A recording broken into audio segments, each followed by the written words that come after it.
Well, I had a few comments about this saddle. Some saying they couldn't even look at the bike if they had restored it and they saw the seam running here. This saddle is going. Some of you will be pleased to know, some won't care, but for me, the comments are correct.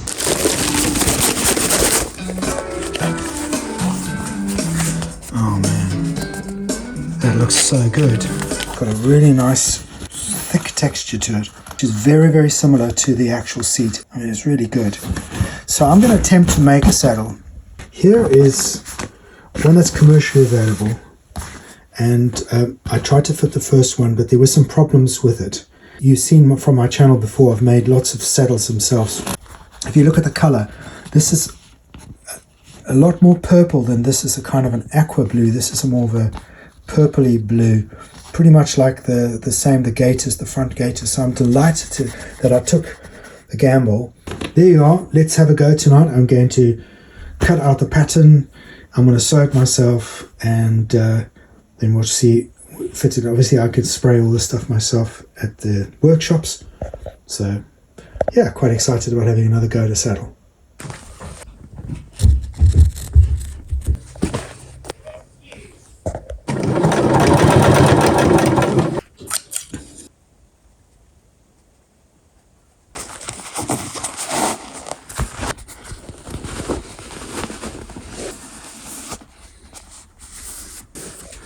Getting the wrinkles out takes a molding process, particularly with these non-stitched ones, and you get it pretty close. I haven't put the staples in yet, so I'll do those tomorrow at the compressor.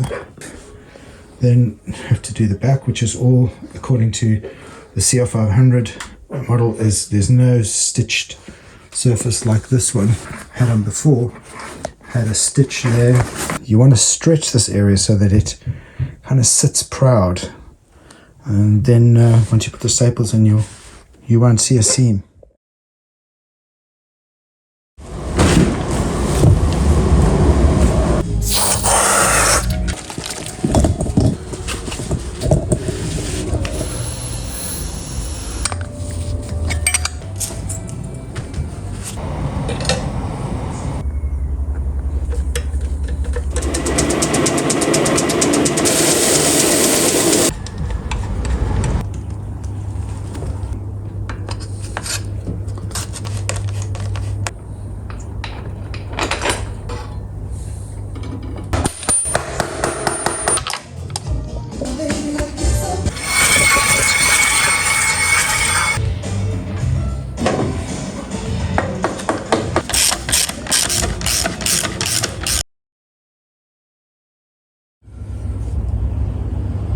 So we're completely accurate. If you look at photographs of the original pamphlet, these screws are black. So the chassis was fully assembled and then they sprayed it. Any restoration bikes with a shiny bolt is clearly a restored bike. That's more in keeping with the original.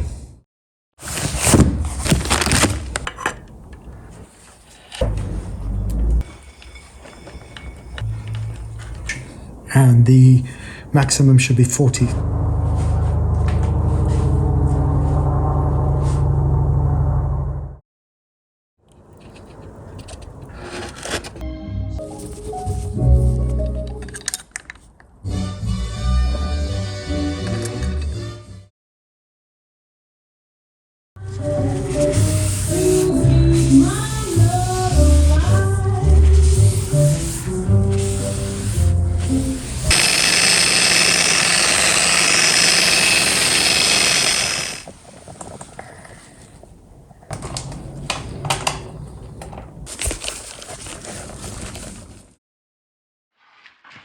And we've got a lot of restoration work ahead of us.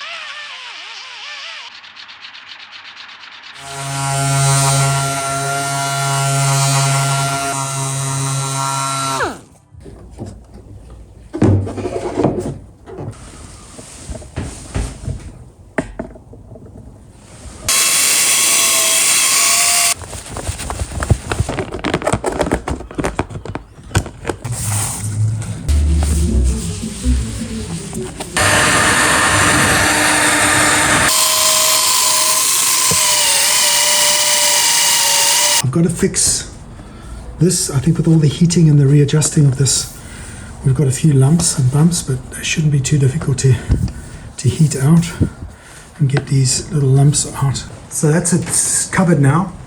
I think it looks amazing. It's correct. It's the right density. It feels really thick. The sewing seam is correct. No sewing seam. And then a pull over on this end. And no seam on the rear.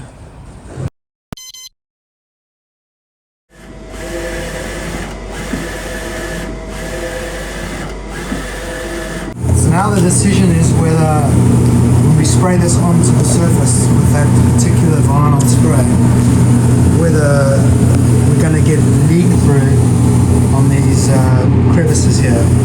All stenciling material is low tech, but you can heat it up and it'll conform.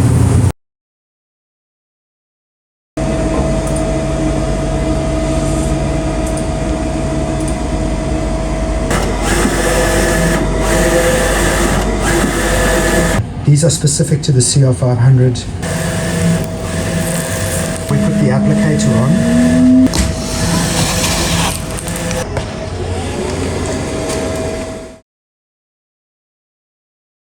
How many bikes have we put down here yet? Jesus,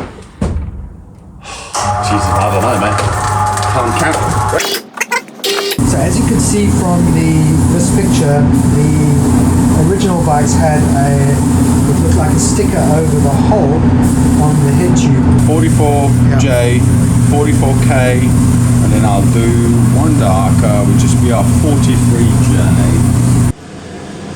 We have printed out slightly different colors, hues, so we can make sure that this print ink is the same as that. So we'll only be able to tell when we actually stick it on the bike.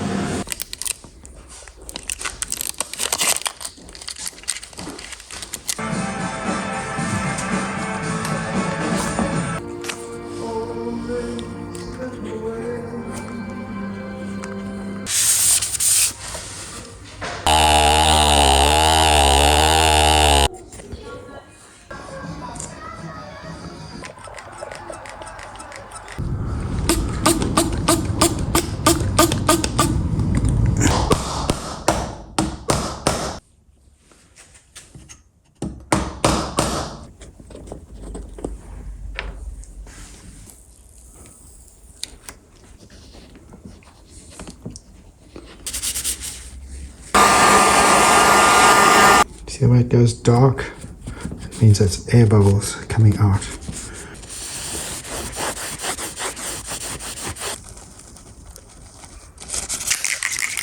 Mask off. Hopefully everything's right. The CR's in the correct position according to the picture that I'm looking at here, which is a little bit further set back.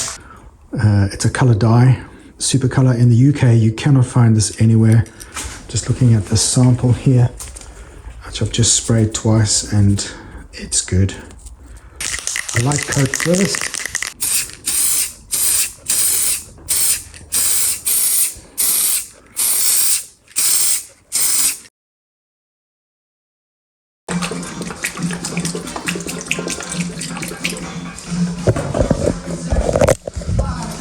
Man, this is not good. There's water coming out of the head, and I have torqued it down. What the hell? I've done something really silly for some reason, I don't know. So I've taken the spark plug out. Let's see if I'm going to get any water. Oh.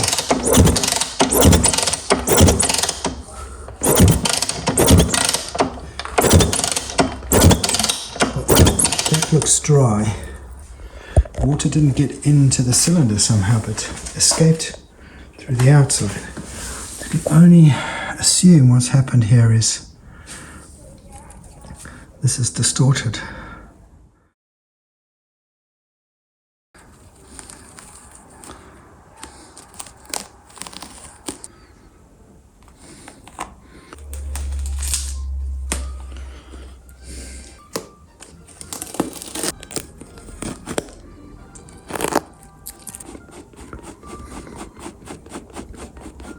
On this channel, I share warts and all. Mostly, I'm successful. I do quite a bit of reading on these things and then apply them, and generally it goes fairly smooth. But we're trying different products. The head was sent away. I didn't check it. I just put the gasket on that came with. There's obviously something going on there.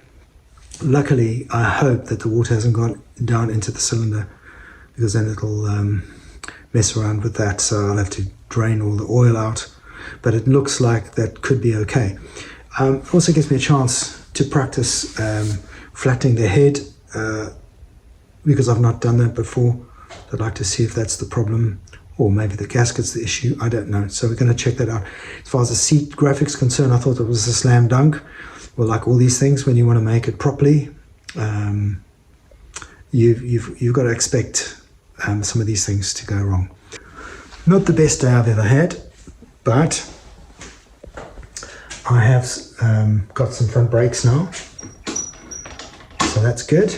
Rear, I've discovered that there's something wrong with the way I've assembled that, so that's got to be fixed. Yeah, this is, restoring things with paint and so on, and fixing plastics, that's kind of my space. But when it comes to mechanical stuff and these specific things, this is where the learning curve is high for me. So stick with me. I was hoping to have this bike done, but it's not to be, and we'll just keep plugging at it through the winter, and hopefully before Christmas we'll get her pinging away. So stay with me, and thanks to everybody for staying with me and all the comments. I really appreciate it. You can see I've taken those guardrails off, which have annoyed some of you, and subsequently I've learned my lesson there. Thank you again for comments about the saddle. The saddle is obviously now a one piece, which is great. Somebody commented about the two wires going out from the stator up to the coil, saying that the cover wasn't OEM, and I agree. Just have to see if I can expose those wires. They were fixed because they were a bit pinched in places, but we'll just see. If it looks ugly, then I'm probably going to keep it on. But yeah.